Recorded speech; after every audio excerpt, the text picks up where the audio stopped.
Hello everyone, welcome है आपका आपके अपने channel maths by Mohit Kumar में। तो आज हम पॉलिटी की नेक्स्ट वीडियो के बारे में बात कर लेते हैं। अब से पहले मैंने आपको एक दो वीडियोस में बता चुका हूँ मैं, जो हमने शुरू से बिल्कुल स्टार्ट किया था।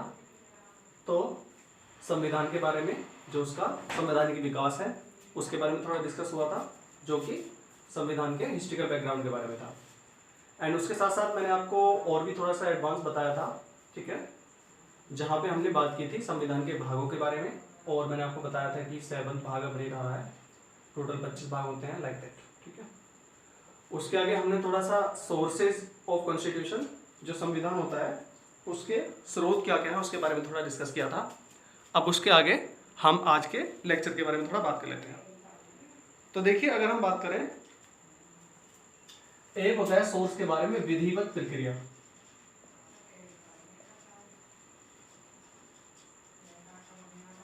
और एक होता है संविधान संशोधन प्रक्रिया, ठीक है। तो दोनों ही इंपॉर्टेंट है, क्योंकि दोनों में प्रक्रिया आता है ना, तो थोड़ी कंफ्यूजन हो जाती है कभी कभी, ठीक है। तो ये होता है स्टूडेंट्स जापान से, और ये है साउथ अफ्रीका, ठीक है। तो अगर क्वेश्चन पेपर में पूछा जाता है हमसे कि बता दो कि जापान से क्या अडॉप्ट किया है हमने, क्या लिया है, ठीक है। तो जापान से जो हमने उधारी लिया है वो क्या है, विधिवत प्रक्रिया, किससे लिए, जापान से। और साउथ अफ्रीका जो कॉन्स्टिट्यूशन है, साउथ अफ्रीका का जो संविधान है, उससे संविधान संशोधन की प्रक्रिया हमने वहीं से ली है। संविधान संशोधन का मतलब, जैसे संविधान को लागू होते वक्त जो हुआ था 26, ठीक है, जनवरी 1950, 26 जनवरी 1950 को। तो उसके बाद में अगर कोई भी हमें चेंज करना है कॉन्स्टिट्यूशन में, कोई भी आर्टिकल में कुछ बदलाव करना है, उसको हम संशोधन कहते हैं, संविधान संशोधन। तो जो संविधान संशोधन की प्रक्रिया है वो साउथ अफ्रीका से ली गई, दक्षिणी अफ्रीका से। और जापान से क्या लिया गया है, विधिवत प्रक्रिया जापान से ली गई है।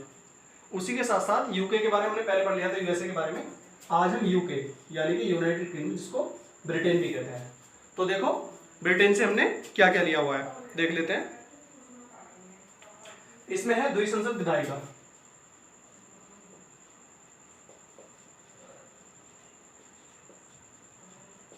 ठीक है, बाइकैमरल, ठीक है, जो विधायिका होती है वो हमने कहां से ली है, यूके के कॉन्स्टिट्यूशन से। और दूसरा है इसमें सिंगल सिटीजनशिप। इन सब के बारे में अभी मैं आपको बताने वाला हूं।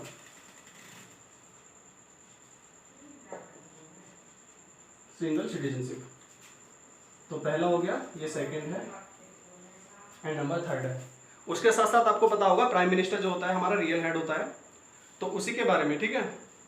संसदीय प्रणाली जो होती है वो भी यहीं से ली गई है।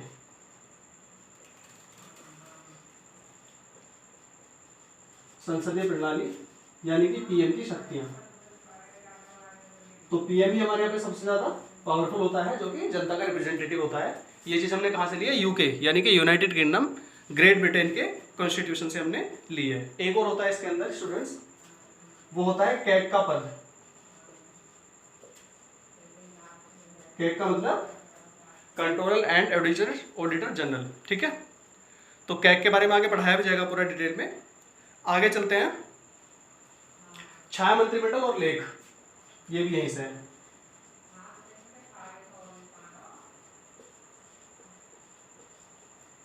छाया मंत्रिमंडल और लेख ये कहां से लिए गए हैं, अगर इसके बारे में आपसे पूछा जाता है तो ये भी कहां से, यूके के कॉन्स्टिट्यूशन से, यानी कि ग्रेट ब्रिटेन के कॉन्स्टिट्यूशन से हमने ही लिया है इसको, ठीक है। उसके आगे अगर हम बात करें तो देखिए, जो प्रेसिडेंट होता है हमारे यहाँ पे इंडिया में, प्रेसिडेंट का मतलब राष्ट्रपति। तो प्रेसिडेंट होता है नाम मात्र का प्रमुख, यानी देश का प्रथम नागरिक वो जरूर है, लेकिन प्रमुख एक्चुअल में कौन होता है, पीएम की शक्तियों में जब आप आगे बढ़ोगे तो आपको पता चलेगा कि सबसे ज्यादा जो प्राइम मिनिस्टर है, यानी कि जो हमारे प्रधानमंत्री होते हैं, उन्हीं के पास में सारी की सारी एग्जीक्यूटिव पावर्स होती हैं, ठीक है। अच्छा, और संसद के जो एक लास्ट इसमें पॉइंट है वो भी देख लेते हैं। तो संसद और साथ साथ में दूसरा होता है विधानमंडल। तो जो इसमें लास्ट पॉइंट है, संसद और विधानमंडल, ठीक है, के सदस्यों को विशेष अधिकार। जो विशेष अधिकार होते हैं वो भी कहाँ से, यूके के कॉन्स्टिट्यूशन से ही हमने लिए हुए हैं। देखिए हमने क्या करना है, एक और इसमें यहाँ पे देख लीजिए लास्ट, यहाँ पे 7 हो चुका ना, 8 देख लो, ठीक है। तो 8 जो इसमें लास्ट है वो है जी इसका पॉइंट, यस देखिए चलो चेक कर लेते हैं सबसे पहले। जापान की अगर मैं बात करूं तो जापान के कॉन्स्टिट्यूशन से क्या लिया हुआ है, जापान के संविधान से विधिवत प्रक्रिया हमने ली हुई है, ये पता होना चाहिए सीधा सीधा, ठीक है। अगर साउथ अफ्रीका की बात करें तो संविधान संशोधन की प्रक्रिया किससे ली है हमने, साउथ अफ्रीका से ली है। द्विसंसद विधायिका, यानी कि आपको पता होगा क्या होता है, लोकसभा राज्यसभा, यहाँ पे पढ़े होंगे, ठीक है। तो हमने कहां से लिया, यूके के कॉन्स्टिट्यूशन से लिया हुआ है। सिंगल सिटीजनशिप का मतलब ये होता है, देखिए अगर आप यूएसए के अंदर जाके रहते हैं तो यूएसए में क्या होगा, कैलिफोर्निया में अगर आप रह रहे हैं, ठीक है, या किसी भी पर्टिकुलर स्टेट में रह रहे हैं, तो वहां पे क्या होता है, स्टेट यानी कि राज्य की जो नागरिकता होती है वो अलग होती है, और साथ साथ में जो अमेरिका है, अमेरिका देश की नागरिकता अलग होती है, तो वहां पे डुअल सिटीजनशिप है। लेकिन हमारे यहाँ होती है सिंगल सिटीजनशिप, यानी कि अगर तमिलनाडु का रहने वाला कोई पर्सन है तो वो पर्सन इंडिया का किसी भी स्टेट में जाएगा तो वहां का वो सिटीजन रहेगा, अलग से उसको जरूरत नहीं है अलग से किसकी सिटीजनशिप को लेने की, ठीक है ना। तो एक ही सिटीजनशिप हमारे यहाँ पे काम करती है, नागरिकता एक ही काम करती है। संसदीय प्रणाली, ठीक है, तो जो संसद जिस तरह से हमारे यहाँ पे काम करती है वो सारी की सारी प्रणाली किससे ली हुई है हमने, यूके से, यानी कि ग्रेट ब्रिटेन के कॉन्स्टिट्यूशन से ली हुई है। और पीएम की शक्तियां, हमारे यहाँ पे सबसे ज्यादा एग्जीक्यूटिव पावर्स होती हैं, ठीक है, वो सारी की सारी प्राइम मिनिस्टर के पास में होती है। प्राइम मिनिस्टर ही देश का जो सारी शक्तियां हैं उसमें समाहित होती है और वही रियल हेड होता है, ठीक है। कैग का पद होता है, कैग के बारे में आगे पढ़ाया जाएगा, कंट्रोलर एंड ऑडिटर जनरल, ठीक है। तो ये कैग का पद भी कहां से लिया गया, यूके के कॉन्स्टिट्यूशन से लिया गया, पता होना चाहिए डायरेक्ट। छाया मंत्रिमंडल और लेख, ये भी दोनों कहां से लिए हुए हैं, ग्रेट ब्रिटेन के कॉन्स्टिट्यूशन से लिए हैं हमने। प्रेसिडेंट नाम मात्र का प्रमुख, यानी कि प्रेसिडेंट हमारे यहाँ पे होता है लेकिन उसमें शक्तियां नहीं होती। जैसे अगर आप अमेरिका की बात करें तो सारी शक्तियां प्रेसिडेंट के पास होती हैं, लेकिन ब्रिटेन में ऐसा नहीं है, वहां पे सारी शक्तियां पीएम के पास होती हैं। तो ये सारी चीज जो प्रेसिडेंट यानी कि राष्ट्रपति को एक नाम मात्र का प्रमुख बनाया हुआ है, वो कहां से लिया हुआ हमने, यूके के कॉन्स्टिट्यूशन से। संसद और विधानमंडल के सदस्यों को विशेष अधिकार जो दिए हुए होते हैं वो भी यूके के कॉन्स्टिट्यूशन से, ठीक है ना। और नेक्स्ट है इसमें लोकसभा अध्यक्ष,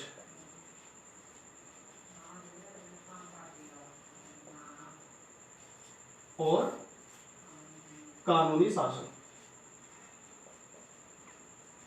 चलिए, तो ये भी हमने कहां से लिया हुआ है, यूके के कॉन्स्टिट्यूशन से, यानी कि ग्रेट ब्रिटेन के कॉन्स्टिट्यूशन से हमने ले रखा क्या, लोकसभा अध्यक्ष का पद, और साथ साथ में जो कानूनी शासन है, कानून का ही शासन हमारे यहाँ पे माना जाता है, कानूनी तरीके से ही सारे के सारे जो, ठीक है, सरकारी यानी कि आधिकारिक चीजें होती हैं वो कंट्रोल की जाती हैं।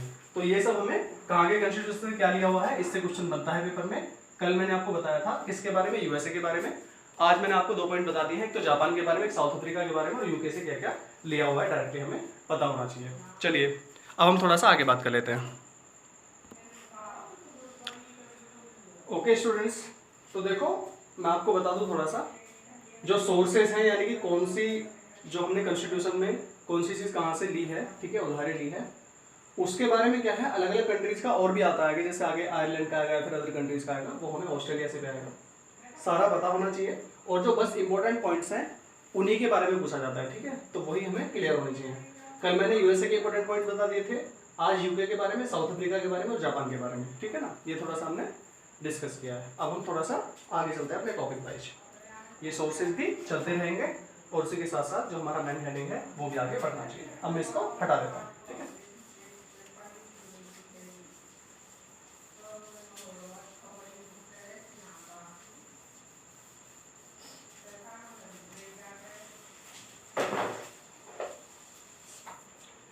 सो स्टूडेंट्स, अभी जो हमारा नेक्स्ट टॉपिक है दैट इज सिटीजनशिप।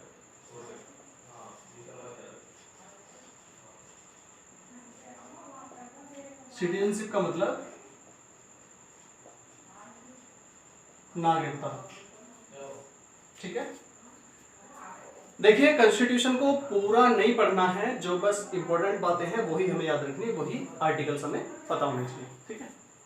तो सिटीजनशिप यानी कि नागरिकता की अगर मैं बात करूं तो देखो ये कहां पर है, ये है पार्ट 2 यानी कि संविधान के भाग 2 में सिटीजनशिप यानी कि नागरिकता के बारे में बताया गया है। और साथ साथ में बताना चाहिए अनुच्छेद यानी कि आर्टिकल जो है 5 से लेके 11 तक इसके बारे में वर्णित किया गया।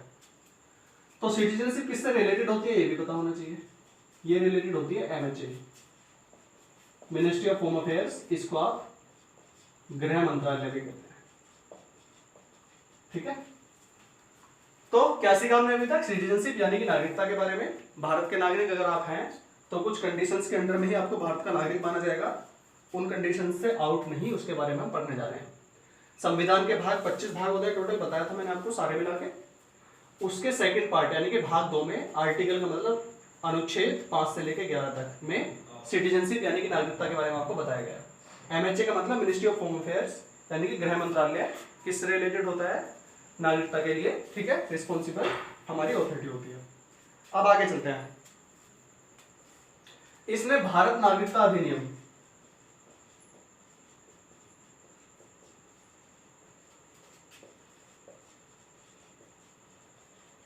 जो कि होता है 1955, ठीक है। तो भारत नागरिकता अधिनियम कब आया था? 1955 में। इसके अनुसार इंडिया के अंदर क्या होती है? सिंगल सिटीजनशिप, यानी कि एकल नागरिकता। मैंने अभी आपको बताया था एकल नागरिकता हमने कहां से ली है? ये लिए हमने यूके यानी कि ग्रेट ब्रिटेन के कॉन्स्टिट्यूशन से, ठीक है। तो सिटीजनशिप यानी नागरिकता संविधान के भाग 2 में वर्णित है, आर्टिकल है 5 से लेकर 11 तक। एमएचए यानी कि मिनिस्ट्री ऑफ होम अफेयर्स, ठीक है, गृह मंत्रालय किसके लिए रिस्पॉन्सिबल है? नागरिकता के लिए रिस्पॉन्सिबल है। चलिए, भारत नागरिकता अधिनियम जो कि 1955 में आया था, उसके अनुसार क्या होना चाहिए? इंडिया में रहने वाला कोई भी जिसका नागरिक है उसके पास सिंगल सिटीजनशिप होती है। आगे चलते हैं। नागरिकता संशोधन अधिनियम यह आया था जी 2013 में, ठीक है। और इसके अनुसार 13 अन्य देशों की नागरिकता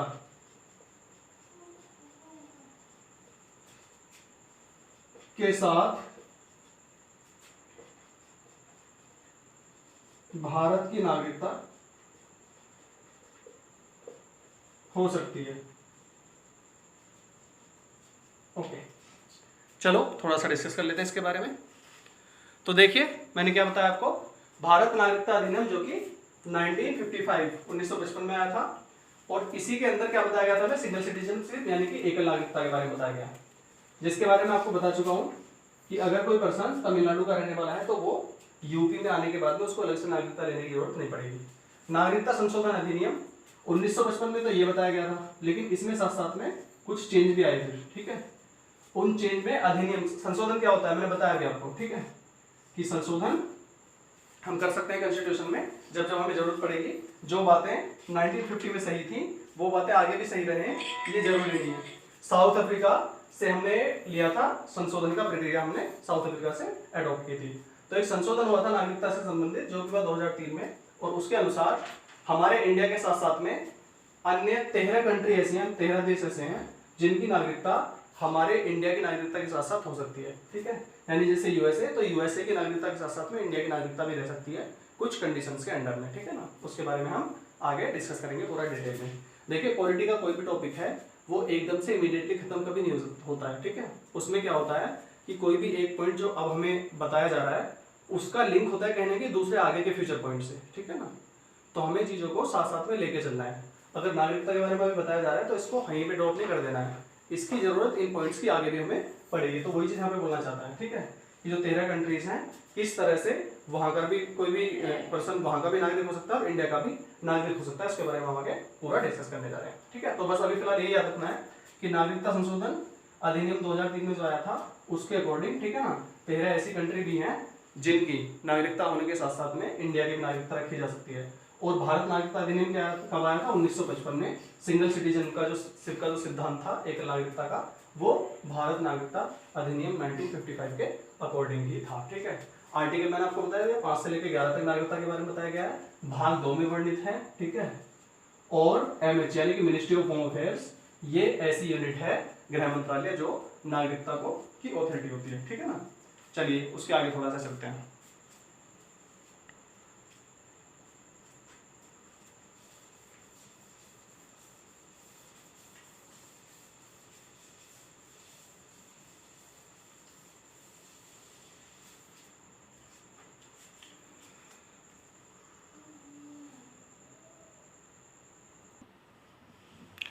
सो स्टूडेंट्स, नागरिकता यानी कि सिटीजनशिप को ग्रहण करने के, प्राप्त करने के, यानी कि एक्विजिशन,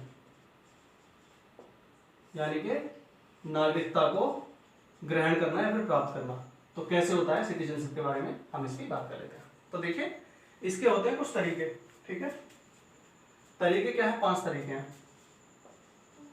तो पहला होता है बाय बर्थ, इसका मतलब है जन्म से, ठीक है। दूसरा सेकंड पॉइंट है इसमें बाय डिसेंट,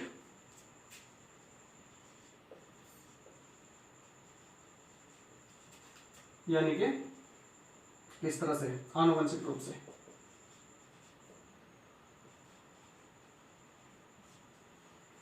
नेक्स्ट पॉइंट है इसके अंदर नंबर 3 रजिस्ट्रेशन,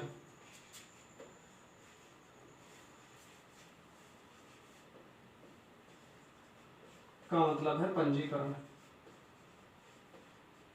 तो पंजीकरण से भी नागरिकता को प्राप्त किया जा सकता है। आगे नेक्स्ट पॉइंट है नेचुरलाइजेशन,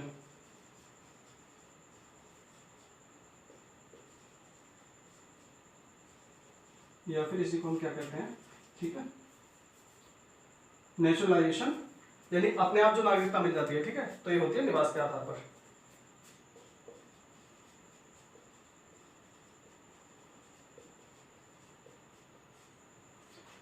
चलिए, और जो लास्ट है, ठीक है, वो होता है अधिग्रहण, यानी कि एक्विजिशन ऑफ टेरिटोरी।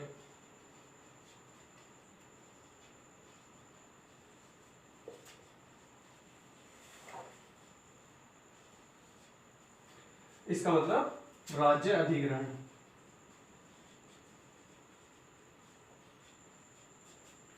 ओके, तो सारे पॉइंट्स चेक कर लेते हैं किसका क्या मतलब है। एक्विजिशन यानी कि नागरिकता को ग्रहण करना, नागरिकता को प्राप्त करना, कैसे पॉसिबल होता है। तो बाय बर्थ सिंपल मतलब है इंडिया के अंदर किसी पर्सन का अगर जन्म हुआ है तो वो पर्सन इंडिया का नागरिक रहेगा, भारत का नागरिक हो जाएगा, कुछ कंडीशंस के अंडर में, वो हम आगे बात करेंगे, डोंट वरी। नेक्स्ट पॉइंट है बाय डिसेंट, आनुवंशिक रूप से, यानी कि लेट अस सपोज पेरेंट्स यानी कि माता पिता हैं अगर किसी पर्सन के, वो इंडियन हैं तो उनका बच्चा भी इंडियन होता है आनुवंशिक रूप से, तो डिसेंट कहते हैं इसको, या फिर आनुवंशिक रूप से उनका बच्चा भी भारत का नागरिक हो जाएगा। चलिए, रजिस्ट्रेशन का मतलब पंजीकरण, अगर भारत की नागरिकता नहीं है तो पंजीकरण करा लीजिए, रजिस्ट्रेशन कहाँ पर, MHA। मैंने बताया ना आपको कि जो क्या होता है नागरिकता होती है उसकी अथॉरिटी का नाम है MHA, यानी कि मिनिस्ट्री ऑफ होम अफेयर्स, गृह मंत्रालय। तो गृह मंत्रालय में पंजीकरण के थ्रू भी अगर कोई विदेशी है और क्रिमिनल रिकॉर्ड नहीं है उसका, तो वो भारत की नागरिकता को प्राप्त कर सकता है।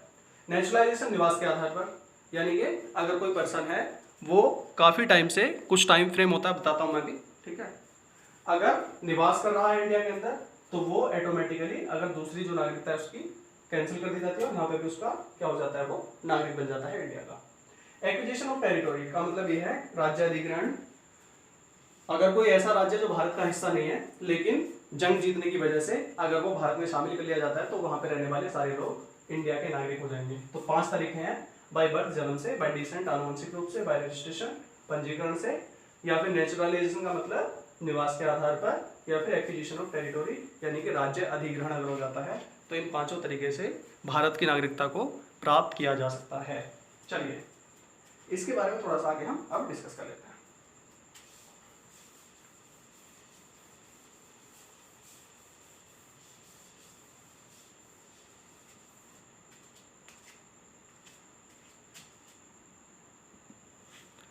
सो स्टूडेंट्स, इसमें सबसे पहले जो हमने बताया बाय बर्थ यानी कि जन्म से किस तरह से, तो देखिए इसमें आपको 2 डेट से याद रखनी है, ठीक है। एक है 26 जैन 1950, और यही वो डेट है जिसकी वजह से हम गणतंत्र दिवस मनाते हैं, यानी कि रिपब्लिक डे मनाते हैं, ठीक है।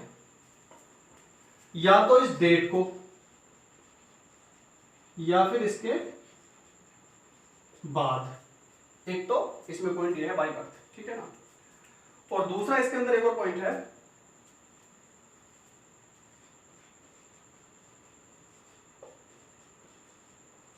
ठीक है, 1 जुलाई 1987 के पहले।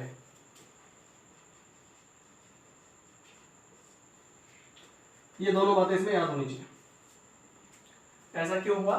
क्योंकि इस डेट को कुछ ना कुछ चेंज आया होगा फिर, ठीक है ना, नागरिकता में संशोधन हुआ होगा, इसलिए ऐसा होगा। चलिए, तो हमें सीधा सीधा पॉइंट क्या याद रखना है, बाय बर्थ यानी कि जन्म से किस तरह से नागरिकता को प्राप्त किया जा सकता है उस बारे में बात कर रहे हैं।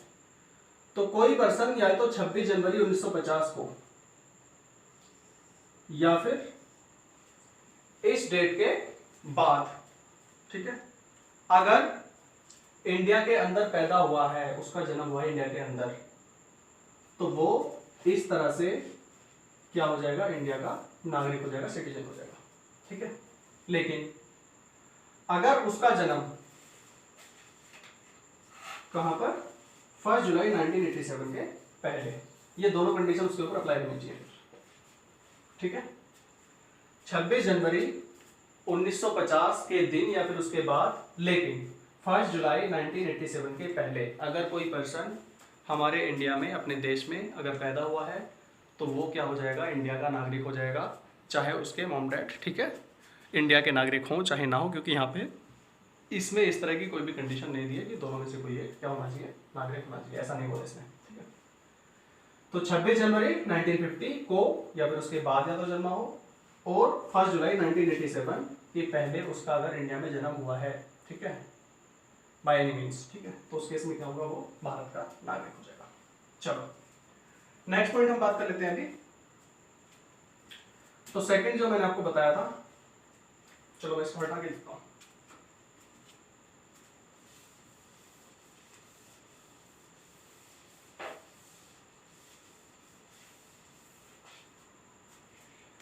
सेकंड पॉइंट है जी डिसेंट।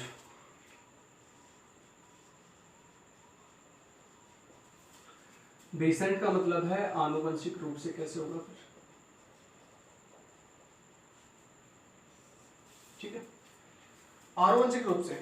तो वंस अगेन वही लाइन आ रही है,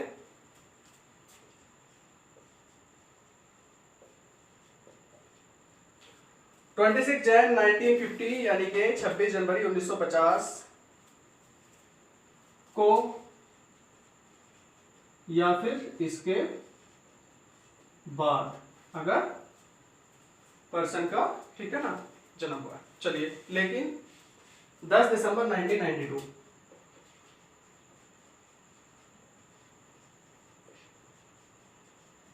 के पहले, और इसमें कंडीशन ये है कि पर्सन का जो पिता है वो इंडियन होना चाहिए, ये कंडीशन है, ठीक है। तो अगर ये दोनों कंडीशन अप्लाई होती हैं तो पर्सन इंडिया का नागरिक होगा।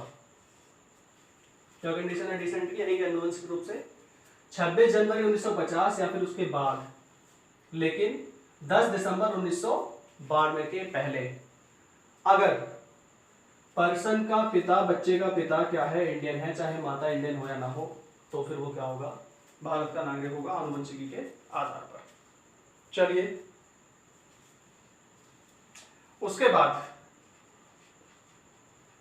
आफ्टर 1992 यानी इस डेट के बाद क्या होगा,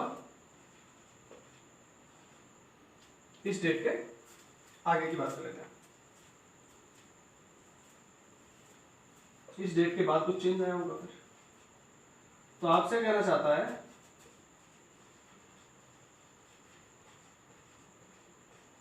पेरेंट्स में से कोई एक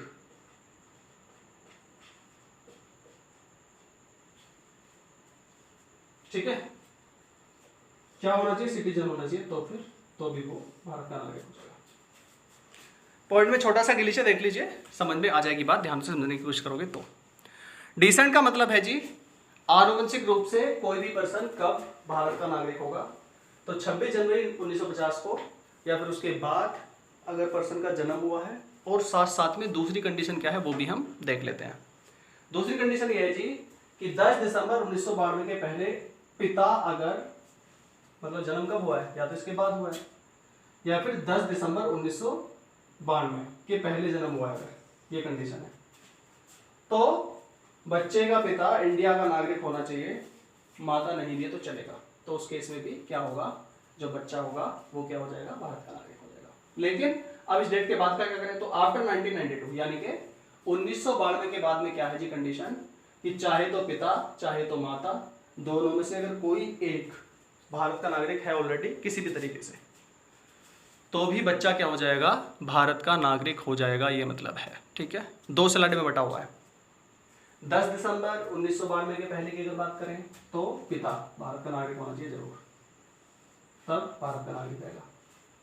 लेकिन अगर हम इस डेट के आगे की बात करें, आफ्टर 1992, उसके बाद की बात करें, तो पेरेंट्स यानी कि माता भी अगर है भारत की नागरिक और पिता नहीं है तो भी बच्चा भारत का नागरिक होगा। यहाँ पे पिता का भारत का नागरिक होना जरूरी था, यहाँ पे दोनों में से कोई भी अगर भारत का नागरिक है तो वो भारत का नागरिक हो जाएगा, जो शिशु रहेगा, बच्चा रहेगा। ओके, चलिए अब हम थोड़ा सा आगे चलते हैं।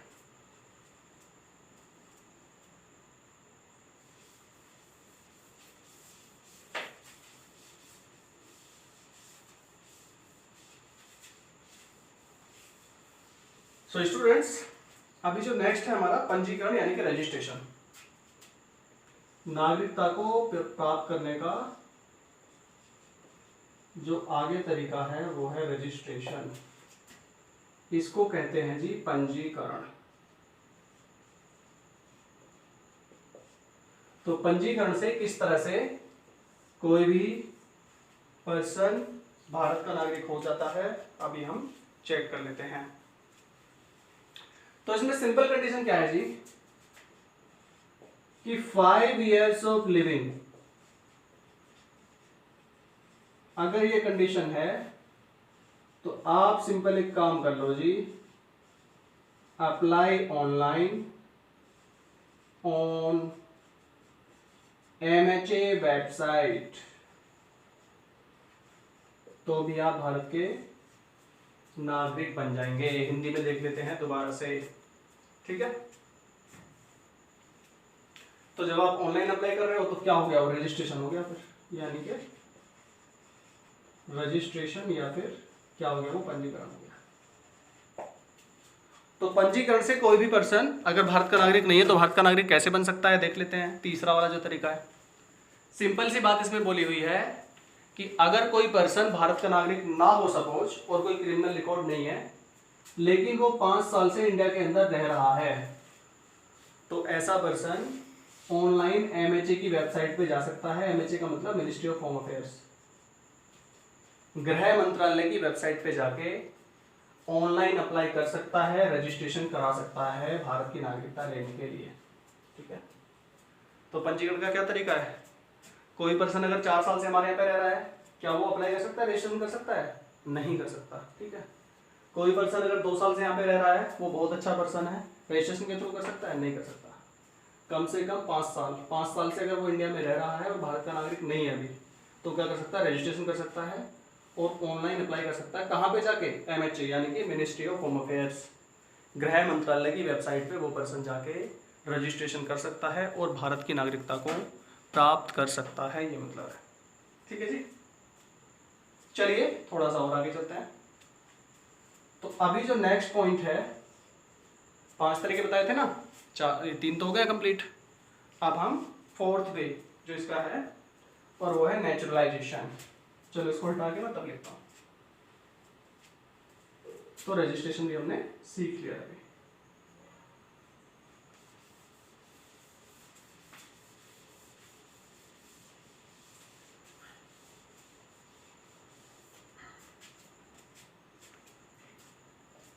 चौथा तरीका है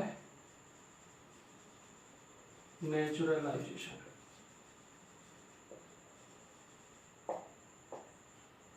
का मतलब नेचुरलाइजेशन, किस तरह से हम नेचुरलाइजेशन के थ्रू क्या कर सकते हैं, प्राप्त कर सकते हैं, यानी कि निवास के आधार पर जो होता है, मतलब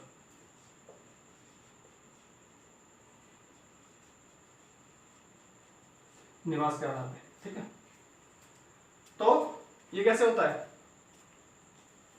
अगर 12 साल से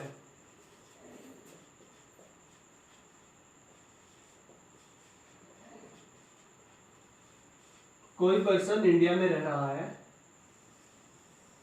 तो वो क्या हो जाता है,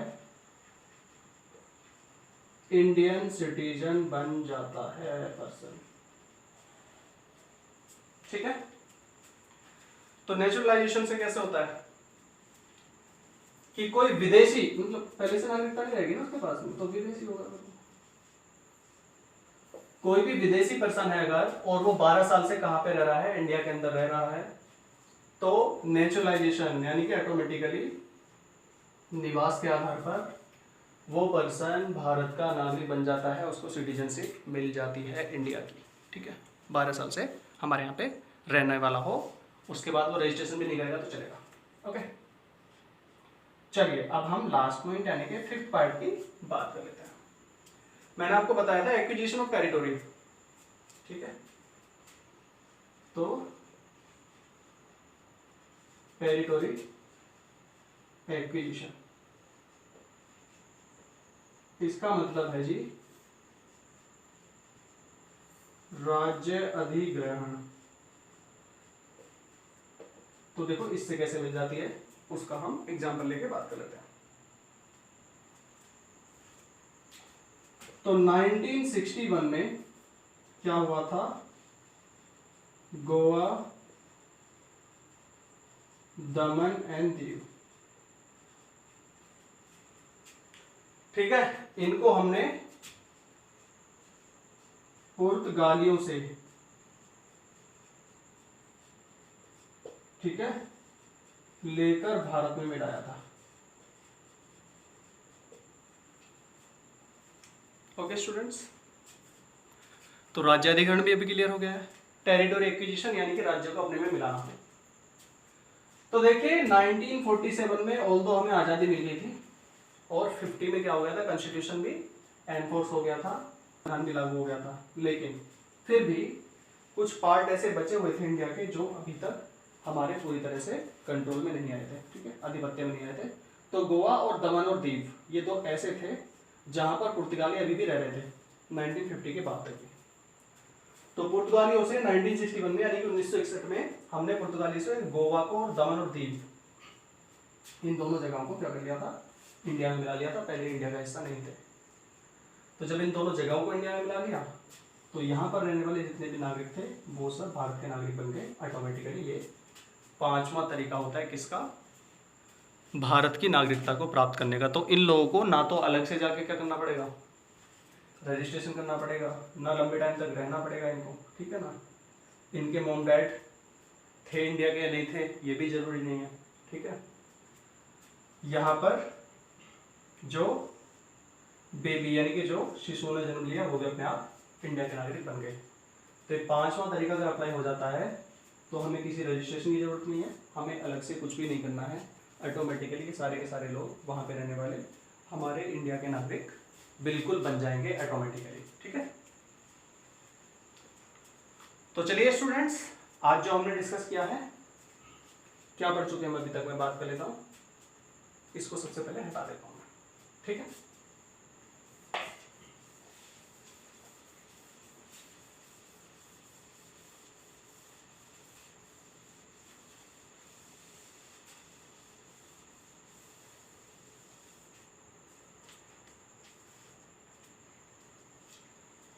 हमने संवैधानिक विकास के बारे में पहले पढ़ा था कि कॉन्स्टिट्यूशन जो अभी हम लोग देख रहे हैं जिस रूप में, उस रूप में हमेशा से नहीं था।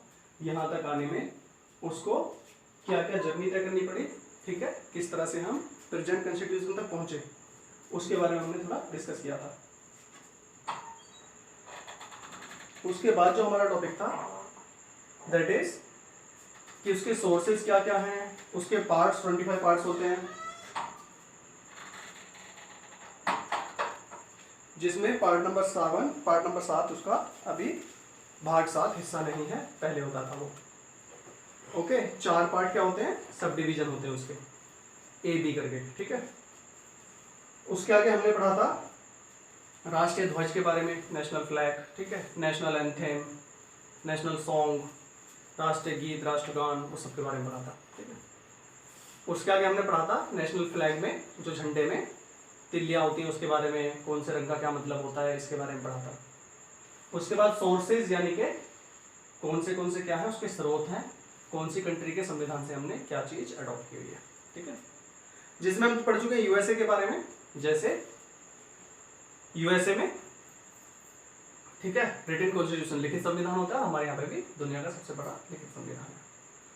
उसके आगे हमने पढ़ा यूके के बारे में, जैसे सिंगल सिटीजनशिप यूके में होती है, यानी कि जो ग्रेट ब्रिटेन है उसके किसी राज्य का नागरिक पूरे ग्रेट ब्रिटेन का भी नागरिक होता है, ऐसा ही हमारे इंडिया में भी है।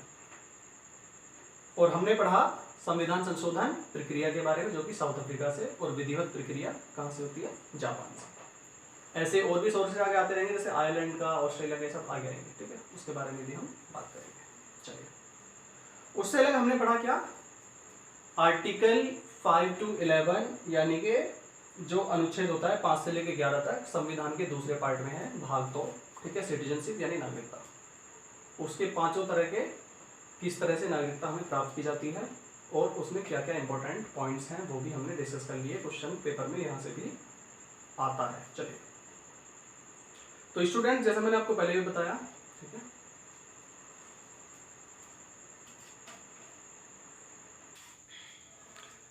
सो स्टूडेंट्स देखिए, जैसा मैंने आपको बताया था, कॉन्स्टिट्यूशन या पॉलिटी, इसका एक अलग से सेक्शन है यूपीएसआई में भी, और बाकी अदर कंपटीशन में भी आता है, आपको पता होगा। इजी सब्जेक्ट नहीं है उतना, ठीक है, और साथ साथ में हमें कनेक्ट करके चलना पड़ता है सारी चीज़ों को। तो बस आप एक चीज़ का ध्यान रखिएगा, ठीक है, कि घबराना नहीं है बिल्कुल भी। जैसे हिस्ट्री होती है ना, हिस्ट्री को आप सबसे पहले क्या करते हैं, प्राचीन भारत, मध्यकालीन भारत, उसके बाद में मॉडर्न इंडिया यानी कि आधुनिक भारत। तो इस तरह से सीक्वेंस में जब आप पढ़ोगे तो पूरी बात समझ में आ जाती है। वो सेम चीज़ यहाँ पर भी है, ठीक है। बिल्कुल रिलैक्स होकर पढ़ाई करनी है, कंसेप्ट को समझते हुए चलना है, क्वेश्चंस हो जाएंगे सॉल्व वहाँ पे, ठीक है। और जो जीएस होती है, जीएस के किसी भी पार्ट के लिए मैं आपको एक बार बता दूं, ठीक है, ज़्यादा से ज़्यादा स्टडी करते रहिए, एमसीक्यू लगाते रहिए, ज़्यादा से ज़्यादा डिफरेंट राइटर्स की बुक पढ़िए, ठीक है। इससे क्या होता है ना कि इससे आपका बेस बनना शुरू हो जाता है, ठीक है। तो बिल्कुल भी प्रॉब्लम नहीं लेनी है, ठीक है, मेहनत करते रहना है। जितनी आप ज़्यादा मेहनत करेंगे उसका प्रोडक्ट आपको मिलेगा ज़रूर, ठीक है। अगर ऐसे स्टूडेंट हैं जॉब से पहले किसी एक या दो एग्जाम में फेल हो गए, मान लीजिए दिल्ली पुलिस में सिलेक्शन नहीं हुआ या फिर किसी अदर में रेलवे में सिलेक्शन नहीं हुआ, तो इसका मतलब ये नहीं कि आपको आता नहीं है, आपको आता है, बस स्ट्रेटेजी को सही करने की ज़रूरत है, ठीक है। क्योंकि मैं आपको बता दूं, बड़े से बड़ा एग्जाम क्वालिफाई करने वाले लोग भी पहली बार में क्वालिफाई कर लें जरूरी नहीं है, ठीक है। तो जीएस का भी है, जैसे देखिए मैथ का कोई भी एक क्वेश्चन आपने सीखा, ठीक है, तो उसमें आप क्या करते हैं, उसके जैसे हजारों क्वेश्चन सॉल्व करते हैं आप, तब वो एक क्वेश्चन हो पाता है, ठीक है। तो सेम चीज़ यहाँ पर भी है, आपने क्या करना है, कोई भी पर्टिकुलर टॉपिक है, कोई भी पर्टिकुलर सब्जेक्ट है, तो उस सब्जेक्ट को ज़्यादा से ज़्यादा पहले स्टडी करो। बहुत सारी वेबसाइट है ऑनलाइन, उन वेबसाइट पे जाके ऑनलाइन उनके क्वेश्चन के एमसीक्यू देखो कहाँ पे क्या आ रहा है, ठीक है। उससे भी आपकी क्या होती है, जो आपकी नॉलेज है वो स्ट्रांग होती है, ठीक है। दिक्कत बस ये होती है स्टूडेंट्स के साथ में कि वो क्या करते हैं, सारे सिलेबस को स्टडी कर लेते हैं लेकिन एमसीक्यू नहीं लगाते, ठीक है। अब एमसीक्यू नहीं लगाओगे तो जो कन्फ्यूजन वहाँ पे पेपर में क्रिएट होती है, वो कन्फ्यूजन उसके पहले आपके आएगी नहीं सामने। जब वो कन्फ्यूजन सामने आएगी एमसीक्यू लगाने से, तो इससे क्या होता है, आगे का रास्ता बनता है, ठीक है। तो यही तरीका होता है स्टडी का, एमसीक्यू ज़्यादा से ज़्यादा लगाओ, नोट्स पढ़ो, ठीक है ना। उसके बाद में हम लोग आपके साथ हैं, हमारी वीडियोस देखते रहिए, ठीक है। और करंट अफेयर्स के लिए न्यूज़पेपर्स, ठीक है, या फिर न्यूज़ चैनल्स हैं वो भी देखते रहिए साथ साथ में। और न्यूज़ भी हर तरह की नहीं देखनी है, बस जो आपके टॉपिक से रिलेटेड है बस वही देखनी है, ठीक है। बाकी के जो अदर सब्जेक्ट्स हैं वो भी करते रहिएगा, क्योंकि आपको अगर लगता है कि बस यूट्यूब की वीडियोज़ देखने से ही उसी से सिलेक्शन हो जाएगा, ऐसा नहीं है, ठीक है। आपको इससे अलग भी मेहनत करनी है, हमारे पास गाइडलाइन होती है, ज़्यादा मेहनत आपकी आपको काम आएगी, ठीक है। तो आई होप कि आप चीज़ों को समझ रहे होंगे कि मैं क्या कहना चाहता हूँ, ठीक है।